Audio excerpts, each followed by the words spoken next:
അപ്പോൾ ഞാൻ ഇന്ന് ഉണ്ടാക്കിയെടുക്കുന്നുള്ളത് വളരെ വളരെ വെറൈറ്റി ആയിട്ടുള്ള ഒരു ഐറ്റം തന്നെയാണ്. പക്ഷെ ഞാനത് ഉണ്ടാക്കിയെടുക്കുമ്പോൾ കൂടുതൽ വെറൈറ്റി ആയിട്ട് മാറിയിട്ടുണ്ട്.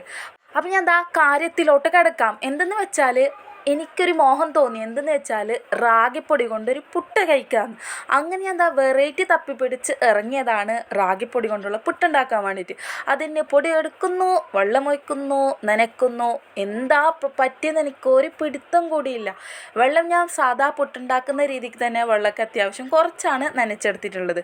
ഇതിലേക്ക് നല്ലോണം വെള്ളം വേണോ അല്ല കുറച്ച് വെള്ളം മാത്രം മതിയോ എന്നൊന്നും എനിക്കറിയില്ല ഇതിൻ്റെ കറക്റ്റ് അളവ്.